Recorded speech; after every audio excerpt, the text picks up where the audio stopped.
कहानी है 1939 के वक्त की, जब पोलैंड और जर्मनी के खिलाफ जंग छिड़ गई थी। हम एक पियानिस्ट को देखते हैं जो बहुत अच्छा पियानो बजाया करता था, जिसका नाम स्पिलमैन था। वो रेडियो पर पियानो बजाता था। एक दिन जब वो पियानो बजा रहा था, तभी वहाँ पर अचानक से गोलियां चल जाती हैं। पर स्पिलमैन पियानो बजाता रहता है जैसे ये उसके लिए आम बात थी। पर एकदम जोर से धमाका होता है, जिससे उसके सर में चोट भी लगती है। वहाँ पर रहने वाले सबके सब जल्दी जल्दी बाहर निकलते हैं। तभी स्पिलमैन के पास एक लड़की आती है जो इसे कहती है कि मुझे आपका पियानो बहुत पसंद है। ये लड़की इसको पसंद करती थी, जिसके बाद ये अपने घर जाता है। वहाँ पर दिखाया जाता है कि इसकी फैमिली अपना सारा सामान पैक कर रही थी। वो इससे कहते हैं कि हमें जल्दी से यहाँ से निकलना होगा। पर स्पिलमैन कहता है कि मैं यहाँ से कहीं नहीं जाऊंगा, अगर मरूंगा तो अपने घर में ही मरूंगा। तभी ये रेडियो पर खबर सुनते हैं कि अभी हालात पर काबू पा लिया गया है। ये बात सुनकर स्पिलमैन की फैमिली तो बहुत खुश हो गई थी। इसकी फैमिली में मॉम, डैड, 2 बहनें और एक भाई था। पर उनकी ये खुशी ज्यादा देर तक नहीं थी।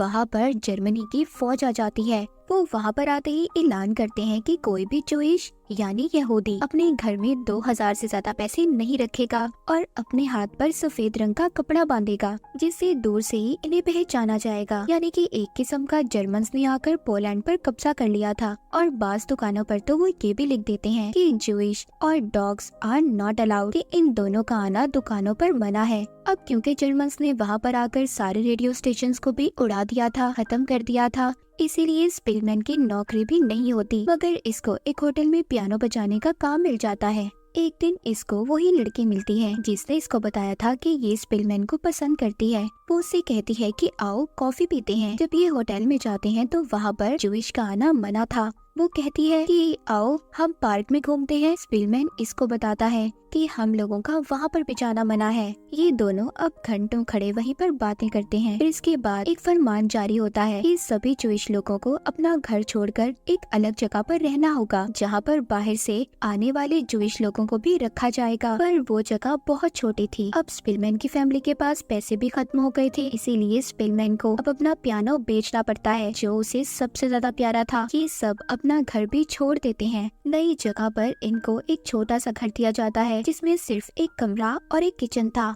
उधर 6 लोगों का रहना मुश्किल था। स्पिलमैन की मॉम कहती है कि मैं अपनी बेटियों के साथ किचन में सो जाऊंगी और तुम तीनों इधर कमरे में सो जाना। यहाँ पर जर्मन फौज सभी जूइश को लाने के बाद एक दीवार खड़ी कर देती है ताकि कोई भी जूइश इनकी इजाजत के बगैर यहाँ से बाहर न जा सके।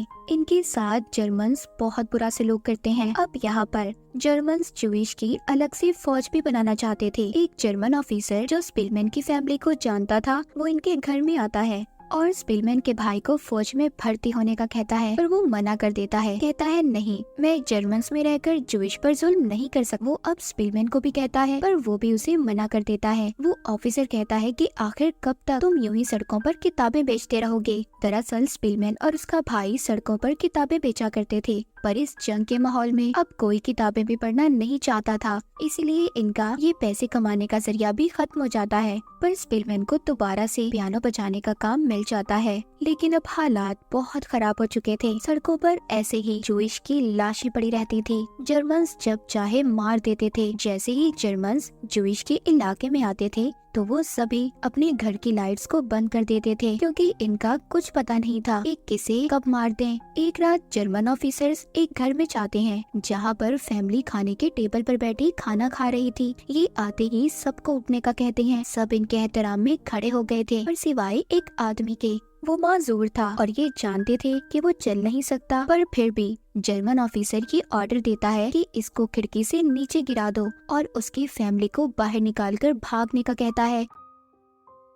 जब वो बेचारे भागते हैं तो जर्मन ऑफिसर्स पीछे से उन पर गोलियां चला देते हैं। यहाँ पर इसी तरह बेचारे जूइश पर जुल्म किया जाता था। एक दिन इनको ये खबर मिलती है कि सारे जूइश को ये यहाँ से मजदूर कैंप में भेज रहे हैं, पर इन्हें ये लग रहा था कि ये खबर झूठी है, पर ये सच था। अब सभी जूइश को यहाँ से भी जर्मन्स ले जाते हैं। ये इनको एक जगह पर ठहराते हैं। भूख प्यास से इन बेचारों का बुरा हाल था। तभी वहाँ पर एक बच्चा टॉफी लेकर आता है जिसको वो 20 रुपए में बेच रहा था, जो बहुत महंगी थी। स्पिलमैन के डैड उसको खरीदते हैं और ब्लेड से उसके 6 टुकड़े कर सभी को एक एक टुकड़ा खिला देते हैं। जब सबको यहाँ से ले जाया जा रहा था तो वहाँ पर एक जर्मन ऑफिसर जो पहले स्पिलमैन के घर आया था, जिसने इसको फौज में भर्ती होने का कहा था, वो लाइन में से स्पिलमैन को खींच लेता है। स्पिलमैन अपनी फैमिली को आवाज दे रहा था। वो कहता है, चिल्लाओ मत, मैंने तुम्हारी जान बचाई है, तुम यहाँ से भाग जाओ। वो किसी तरह से यहाँ से तो भाग गया था। जर्मन्स बाकी जूइश लोगों को ट्रेन में बिठाकर रवाना कर देते हैं।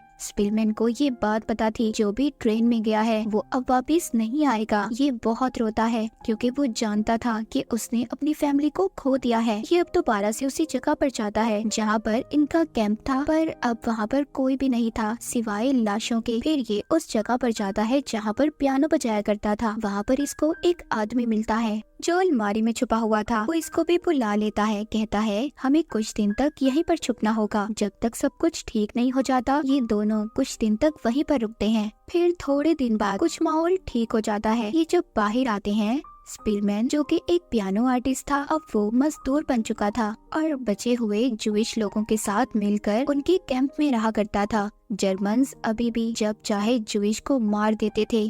एक दिन स्पिलमैन को एक आदमी मिलता है। वो कहता है रोजाना मालगाड़ी में यहाँ से बहुत से जूइश लोगों को भेजा जाता है, पर जब वो वापस आती है तो खाली होती है। ये लोग आहिस्ता आहिस्ता हमें खत्म कर रहे हैं। स्पिलमैन उसकी बातें सुनकर कहता है, तुम ठीक कह रहे हो। एक दिन स्पिलमैन जब ईंटें उठाकर ऊपर ले जा रहा था तो आसमान पर वो कुछ प्लेन्स को उड़ते हुए देखता है। तो जैसे ही वो ऊपर देखता है, उस बेचारे की सारी ईंटें नीचे गिर जाती हैं। ये देखकर एक जर्मन ऑफिसर उसे बहुत मारता है और फिर इसका काम बदल दिया जाता है। वहीं पर ऑफिसर इन सब से कहता है कि अगर तुम ये सोचते हो कि तुम बच जाओगे तो ऐसा नहीं हो सकता। तुम्हें अपने में से ही अपने साथी को चुनना होगा जो शहर जाकर तुम्हारे लिए आलू और ब्रेड लेकर आएगा। अब इनमें से एक आदमी रोजाना शहर जाकर खाने का सामान लाता और साथ ही साथ बहुत सी बंदूकें लाना भी इन्होंने शुरू कर दी थी। इस तरह इन्होंने बहुत से हथियार जमा कर लिए थे। स्पिलमैन वहाँ पर रात को एक आदमी से कहता है कि मैं यहाँ से बाहर निकलना चाहता हूँ।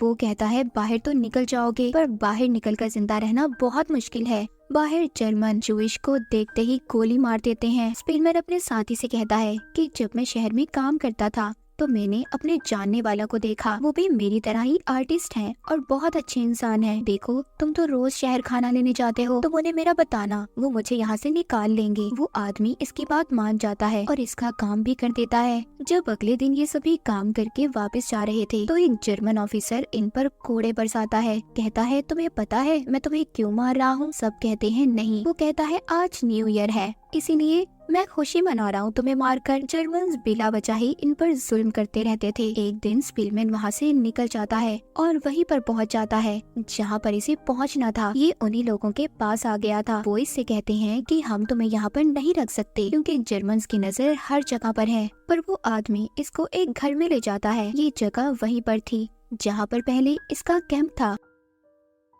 वो आदमी कहता है कि तुम यहीं पर रहना, मेरी बीवी एक हफ्ते बाद आकर तुम्हें खाने पीने का सामान दे जाया करेगी और साथ ही इसको एक जगह का पता भी देकर जाता है कि अगर यहाँ पर कोई भी मुसीबत हुई तो तुम उस जगह पर चले जाना। पर कुछ दिन बाद यहाँ पर भी जूइश और जर्मन्स की जंग हो जाती है, लेकिन इस लड़ाई में जर्मन्स ने सभी जूइश को मार दिया था। ये लड़ाई भी इसके कैंप के लोगों ने ही की थी और अगर उस जगह पर स्पिलमैन होता तो वो भी मारा जाता। पर एक दिन उसके पास एक आदमी आता है, कहता है कि तुम्हें जल्दी यहाँ से जाना होगा क्योंकि जिस आदमी ने तुम्हें यहाँ पर पनाह दी थी वो भी पकड़ा गया है। लेकिन स्पिलमैन अभी भी नहीं जाता, वो यहीं पर रहने का फैसला करता है। उसके पास खाने पीने का सामान भी खत्म हो गया था। जब वो खाने पीने का सामान ढूंढ रहा था तो तभी कुछ प्लेट्स आकर नीचे गिरती हैं। इसकी आवाज साथ रहने वाली औरत भी सुन लेती है। वो इसके घर आ गई थी, कहती है दरवाजा खोलो, मगर ये नहीं खोलता। वो औरत इसको धमकी देती है कि अगर तुमने दरवाजा नहीं खोला तो मैं पुलिस को बुला लूंगी। अब स्पिलमैन वो जगह छोड़कर दूसरे पते पर पहुंच जाता है, जहां पर जाकर जब वो दरवाजा बजाता है तो दरवाजा वही लड़की खोलती है जो पहले इसको पसंद करती थी, पर जंग की वजह से सब कुछ खत्म हो गया। उस लड़की की अब शादी हो गई थी। ये वहाँ पर जाकर उसके हस्बैंड से मिलता है। उस लड़की का हस्बैंड इसे एक जगह पर ले जाता है, कहता है कि तुम यहीं पर रहोगे, ये इलाका सारा जर्मन्स का है और किसी को कुछ पता नहीं चलेगा। वो उसको एक आदमी से मिलवाता है, कहता है कि ये तुम्हें खाने पीने का सामान देगा और मैं बाहर से ताला लगा कर जा रहा हूँ। पर वो आदमी बहुत दिन बाद आता है जिसने इसको खाने पीने का सामान देना था। 2 हफ्ते तक स्पिलमैन ने कुछ भी नहीं खाया था। वो 2 हफ्ते से भूखा था। वो आदमी आकर उससे माफी मांगता है और ये भी कहता है कि पड़ोसी मुल्क ने जर्मन्स पर हमला कर दिया है। कुछ दिन तक इनका राज खत्म हो जाएगा और फिर सब कुछ ठीक हो जाएगा। वो आदमी भी इसे सब कुछ देखकर चला जाता है। फिर एक दिन वही लड़की और उसका हस्बैंड आते हैं। वो आकर देखते हैं कि स्पिलमैन बहुत बीमार था। अब यहाँ पर डॉक्टर को भी बुलाना बहुत मुश्किल था। वो लड़की इसे खाने पीने का सामान और दवाइयाँ देती है। कहती है कि हम लोग यहाँ से जा रहे हैं, यहाँ पर कभी भी जंग हो सकती है। उसका हस्बैंड अपने जान पहचान के डॉक्टर को किसी तरह बुला लेता है। वो स्पिलमैन का इलाज करता है। उनके जाने के बाद वहाँ पर जंग शुरू हो गई थी, जहाँ पर स्पिलमैन रुका हुआ था। दूसरे दुश्मन मुल्क ने जर्मन्स पर हमला कर दिया था, इसीलिए स्पिलमैन अब वहाँ से भागकर एक बिल्डिंग में आकर छुप जाता है। वो बहुत दिन से भूखा भी था क्योंकि कई दिन से उसने कुछ भी नहीं खाया था। उसे एक बिल्डिंग में खाने का डब्बा मिलता है और वो पूरी तरह से सील था। वहाँ पर भी हमला हो गया था, इसीलिए ये अब उस डब्बे को लेकर ऊपर चढ़ जाता है। रात को फिर से ये खाने के डिब्बे को खोलने की कोशिश करता है, पर तभी वहाँ पर एक जर्मन ऑफिसर आ जाता है। वो उसे आकर पूछता है कि तुम यहाँ पर क्या कर रहे हो। वो कहता है कि मैं वो डब्बा खोलने की कोशिश कर रहा था। वो ऑफिसर उससे पूछता है कि तुम काम क्या करते हो। वो कहता है कि मैं एक पियानिस्ट था। जर्मन ऑफिसर उसको पियानो के पास ले जाता है, कहता है बजाओ इसको। स्पिलमैन बहुत ही बेहतरीन तरीके से पियानो बजाता है।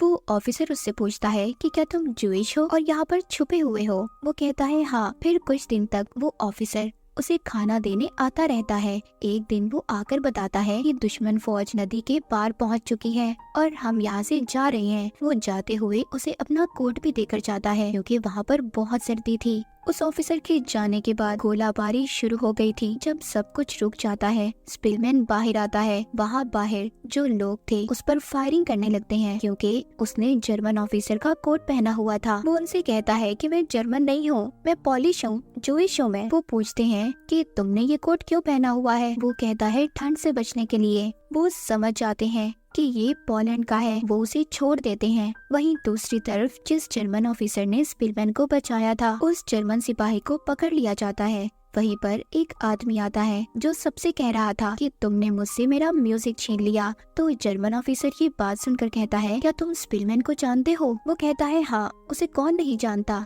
वो कहता है उन्हें कहना मैं मुसीबत में हूँ क्योंकि मैंने उनकी जान बचाई थी, वो मुझे जानते हैं। उधर दूसरी तरफ स्पिलमैन ने दोबारा से रेडियो पर पियानो बजाना शुरू कर दिया था। अब वो आदमी जो उस जर्मन ऑफिसर से मिला था वो आकर स्पिलमैन को बताता है कि जिसने उसे बचाया था वो ऑफिसर पकड़ा गया है। पर जब स्पिलमैन वहाँ पर उसे बचाने जाता है तो वहाँ पर कोई भी नहीं था। पोलैंड अब जर्मन के जुल्मों सितम से आजाद हो चुका था, पर इन सब में स्पिलमैन ने अपनी फैमिली को खो दिया था और उस जर्मन ऑफिसर को भी नहीं बचा सका जिसने इसकी जान बचाई थी। इसके बाद स्पिलमैन 88 साल तक जिंदा रहा और फिर 6 जुलाई 2000 को मर गया। तो ये थी स्पिलमैन की कहानी, एक सच्ची कहानी। और इसी के साथ ये मूवी यहीं पर खत्म हो जाती है।